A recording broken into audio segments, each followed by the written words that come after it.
Assalamualaikum warahmatullahi wabarakatuh. Saya Ratu Ken Jasmine dengan NIM 2227914. Di video kali ini saya akan membahas mengenai pengaruh sistem different payment dalam perdagangan internasional terhadap perputaran modal perusahaan. Kita masuk pada bagian yang pertama, yaitu bagian latar belakang. Fenomena dalam perdagangan internasional, sistem deferred payment menjadi salah satu mekanisme pembayaran yang sangat populer. Sistem ini memungkinkan pembeli untuk menunda pembayaran selama periode tertentu setelah barang atau jasa diterima. Fenomena ini tidak hanya memberikan fleksibilitas kepada pembeli, tapi juga menjadi daya tarik kompetitif bagi penjual yang lebih ingin memperluas pangsa pasar mereka. Namun di sisi lain, penerapan sistem ini seringkali membawa tantangan signifikan, terutama bagi perusahaan kecil dan menengah yang memiliki sumber daya terbatas. Contoh nyata dapat dilihat pada perusahaan eksportir di negara berkembang, di mana keterlambatan pembayaran oleh klien internasional seringkali menghambat arus kas masuk dan mempengaruhi siklus produksi. Dalam situasi global yang semakin kompleks, di mana volatilitas ekonomi dan fluktuasi mata uang menjadi hal yang biasa. Fenomena ini menjadi perhatian yang semakin penting. Selain itu, munculnya persaingan ketat antar perusahaan dalam menawarkan syarat pembayaran yang lebih fleksibel, turut mendorong adopsi sistem deferred payment meskipun resiko finansialnya cukup tinggi. Dengan latar belakang ini, penting untuk memahami bagaimana sistem ini memengaruhi perputaran modal perusahaan dalam perdagangan internasional. Data kuantitatif menurut laporan International Trade Center atau ITC, lebih dari 70% transaksi perdagangan internasional menggunakan sistem deferred payment sebagai metode utama pembayaran. Data ini diperkuat oleh survei yang dilakukan oleh World Trade Organization pada tahun 2022, di mana ditemukan bahwa 40% perusahaan yang menggunakan sistem ini mengalami penurunan likuiditas akibat keterlambatan pembayaran. Selain itu, laporan dari McKinsey menunjukkan bahwa rata-rata waktu penundaan pembayaran dalam sistem ini berkisaran antara 30 hingga 120 hari, yang secara langsung berdampak pada efisiensi siklus modal kerja perusahaan. Dalam konteks yang lebih spesifik, perusahaan di sektor manufaktur dan ekspor sering menghadapi kendala ini karena tingginya volume transaksi yang dilakukan dengan sistem deferred payment. Hal ini menunjukkan bahwa meskipun sistem ini memberikan keuntungan kompetitif, pengelolaannya memerlukan strategi yang matang untuk mengurangi dampak negatif terhadap keuangan perusahaan. Pentingnya pembahasan membahas mengenai pengaruh sistem deferred payment terhadap perputaran modal perusahaan menjadi sangat relevan, terutama dalam konteks perdagangan internasional yang semakin dinamis. Dengan menganalisis dampak dan risiko yang ditimbulkan, perusahaan dapat mengidentifikasi langkah-langkah strategis untuk menjaga likuiditas dan stabilitas operasional mereka. Selain itu, pembahasan ini juga memberikan wawasan penting bagi para pengambil kebijakan dalam merancang regulasi yang mendukung kelancaran transaksi perdagangan internasional. Selanjutnya yaitu ada 3 permasalahan yang ditemukan pada materi kali ini. Yang pertama yaitu apa dampak sistem deferred payment terhadap perputaran modal perusahaan dalam perdagangan internasional. Yang kedua, mengapa sistem deferred payment menjadi pilihan utama dalam transaksi perdagangan internasional meskipun memiliki resiko finansial. Dan yang ketiga yaitu bagaimana strategi yang dapat diterapkan perusahaan untuk meminimalkan dampak negatif sistem deferred payment.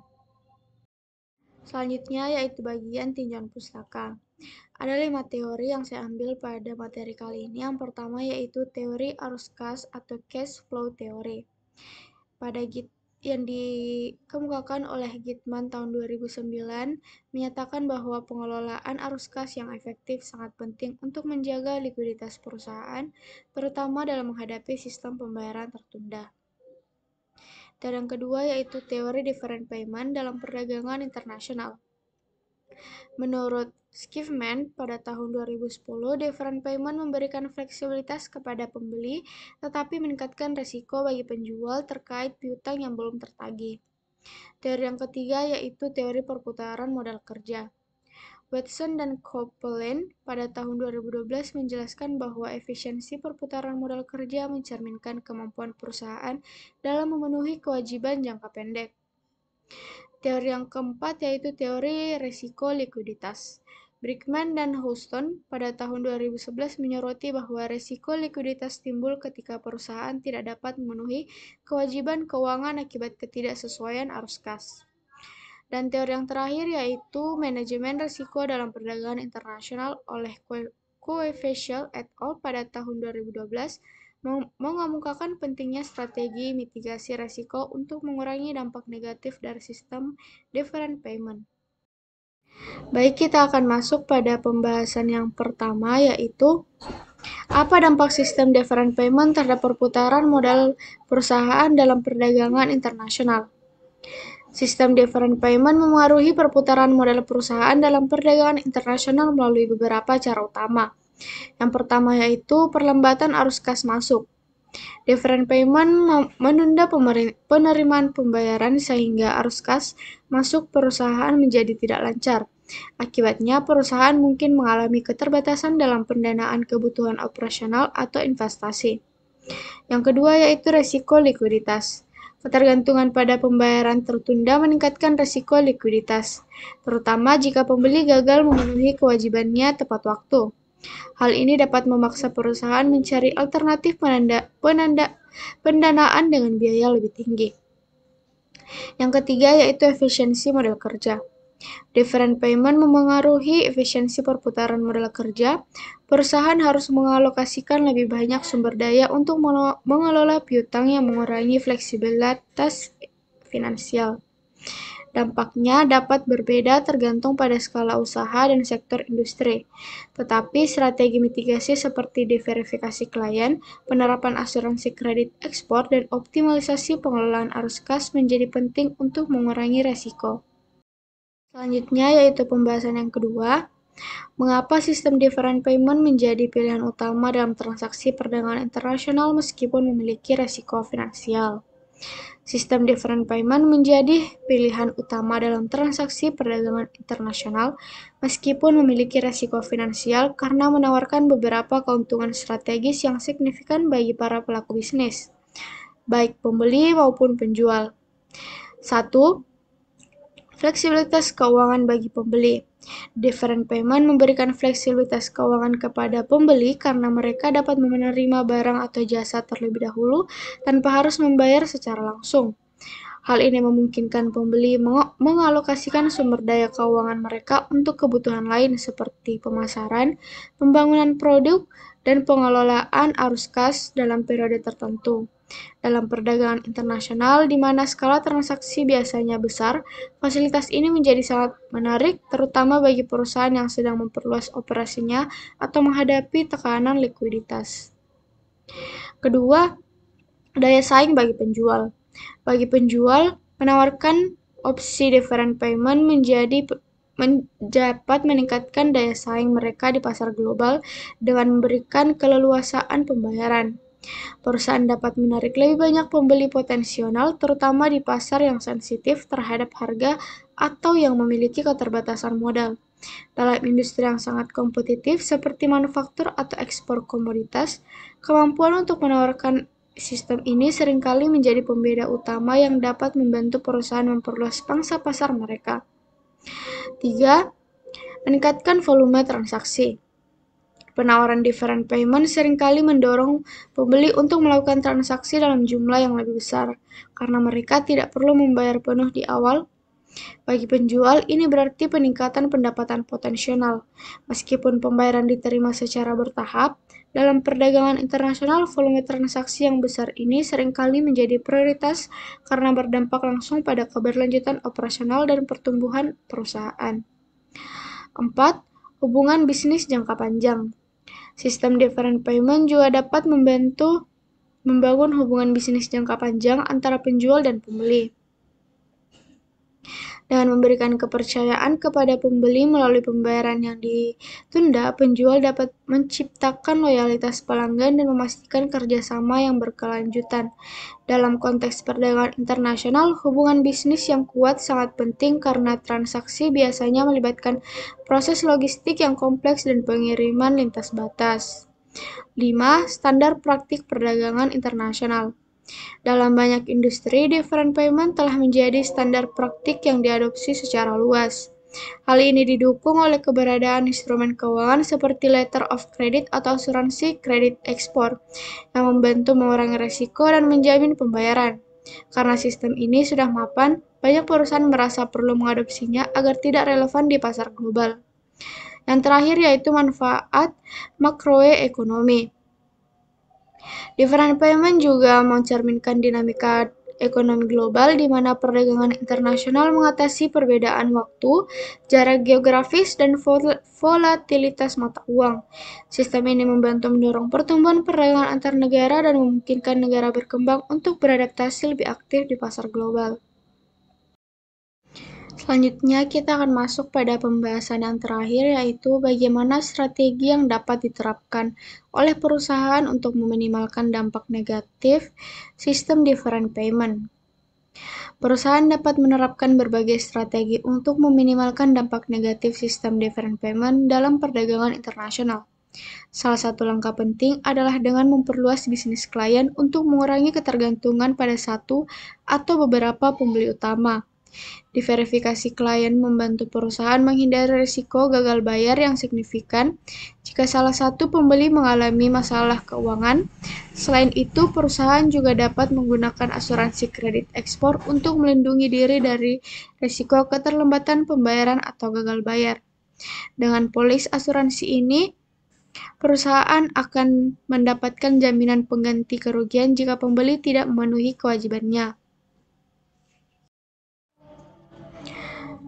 Penawaran intensif berupa diskon untuk pembayaran lebih cepat juga menjadi solusi yang efektif. Strategi ini mendorong pembeli untuk melunasi tagihan lebih awal, sehingga perusahaan dapat mempercepat penerimaan arus kas. Selain itu, penerapan teknologi digital seperti perangkat lunak, manajemen piutang, atau sistem ERP memungkinkan perusahaan untuk memantau status pembayaran secara real-time. Teknologi ini memberikan kemampuan bagi perusahaan untuk mengidentifikasi potensi masalah lebih dini dan mengambil tindakan proaktif. Untuk kebutuhan likuiditas jangka pendek, perusahaan dapat mempertimbangkan fasilitas factoring di mana piutang dijual kepada pihak ketiga dengan diskon tertentu. Meskipun biayanya relatif tinggi, solusi ini efektif untuk menjaga kelancaran operasi harian. Perusahaan juga dapat mencoba menegosiasikan syarat pembayaran yang lebih singkat dengan pembeli, sehingga mengurangi periode penundaan pembayaran yang mengaruhi modal kerja. Langkah lainnya adalah melakukan analisis menyeluruh terhadap profil kredit dan rekam jejak pembayaran klien sebelum menyetujui transaksi dengan sistem different payment. Informasi ini memungkinkan perusahaan untuk menetapkan batas kredit yang sesuai, mengurangi risiko, dan menjaga arus kas agar tetap stabil. Selain itu, perencanaan keuangan yang matang dengan menjaga cadangan dana tunai menjadi kunci dalam menghadapi keterlambatan pembayaran. Menggunakan instrumen keuangan seperti letter of credit juga memberikan jaminan bahwa pembayaran akan dilakukan sesuai kesepakatan perusahaan. Perlu mengoptimalkan komunikasi dengan klien melalui monitoring aktif dan tindak lanjut terhadap pembayaran yang terlambat. Strategi ini membantu mencegah keterlambatan lebih lanjut sekaligus menjaga hubungan bisnis yang sehat. Dengan penerapan strategi-strategi tersebut, perusahaan dapat mengurangi dampak negatif sistem different payment, menjaga stabilitas operasional, dan memastikan likuiditas tetap terjaga dalam dinamika perdagangan internasional yang kompleks. Selanjutnya yaitu pada bagian kesimpulan. Kesimpulan dari pembahasan mengenai pengaruh sistem different payment dalam perdagangan internasional terhadap perputaran modal perusahaan menunjukkan bahwa meskipun sistem ini memberikan fleksibilitas dan daya tarik kompetitif bagi pembeli, serta memperluas peluang pasar bagi penjual. Dampaknya terhadap perputaran modal perusahaan dapat menjadi signifikan jika tidak dikelola dengan baik. Different payment dapat memperlambat arus kas, mengurangi likuiditas, dan meningkatkan risiko gagal bayar, terutama bagi perusahaan kecil dan menengah yang sangat bergantung pada stabilitas modal kerja. Namun dampak negatif ini dapat diminimalkan melalui penerapan strategi yang komprehensif seperti diverifikasi klien, penggunaan asuransi kredit ekspor, penerapan teknologi digital, serta negosiasi syarat pembayaran yang lebih singkat. Selain itu, instrumen keuangan seperti letter of credit dan fasilitas factoring juga dapat dimanfaatkan untuk menjaga kelancaran dan operasional. Dengan pengelolaan risiko yang efektif, perusahaan tidak hanya dapat menjaga stabilitas arus kas, tetapi juga meningkatkan daya saing di pasar internasional. Pembahasan ini menegaskan pentingnya pemahaman mendalam tentang sistem different payment dan dampak terhadap keuangan perusahaan. Dengan strategi yang tepat, risiko dapat diminimalkan dan perusahaan dapat memanfaatkan sistem ini sebagai alat untuk mendukung pertumbuhan dan keberlanjutan bisnis dalam perdagangan internasional. Yang terakhir yaitu saran. Berikut adalah saran yang dapat diusulkan untuk meminimalkan dampak negatif sistem different payment dan meningkatkan efisiensi perputaran modal perusahaan dalam perdagangan internasional. Optimalisasi manajemen risiko keuangan. Perusahaan disarankan untuk meningkatkan kapasitas manajemen risiko keuangan melalui pelatihan dan adopsi teknologi yang relevan. Dengan demikian, perusahaan dapat lebih efektif dalam mengidentifikasi dan mengelola risiko keterlambatan pembayaran. Kedua, diverifikasi klien dan pasar. Memperluas basis klien dan memasukkan pasar baru dapat mengurangi risiko ketergantungan pada pembeli tertentu. Diverifikasi ini akan membantu perusahaan menjaga stabilitas arus kas meskipun ada keterlambatan pembayaran dari beberapa klien. Yang ketiga yaitu penggunaan instrumen keuangan yang tepat. Perusahaan dapat memanfaatkan asuransi kredit ekspor untuk melindungi piutang dari risiko gagal bayar dan menggunakan letter of credit sebagai jaminan pembayaran. Selain itu, fasilitas factoring dapat menjadi solusi untuk memperoleh dana secara cepat. Yang terakhir yaitu penerapan teknologi digital. Mengintegrasikan teknologi digital seperti perangkat lunak, manajemen piutang, dan sistem ERP memungkinkan perusahaan untuk memantau pembayaran secara real-time dan mempercepat proses penagihan. Teknologi ini juga membantu dalam pengambilan keputusan berbasis data. Melalui penerapan saran tersebut, perusahaan dapat menjaga stabilitas finansial, meningkatkan efisiensi operasional, dan memanfaatkan sistem different payment sebagai peluang untuk berkembang di pasar internasional. Baik, mungkin itu saja penjelasan saya pada video kali ini. Semoga yang saya sampaikan bisa bermanfaat bagi teman-teman semua. Assalamualaikum warahmatullahi wabarakatuh.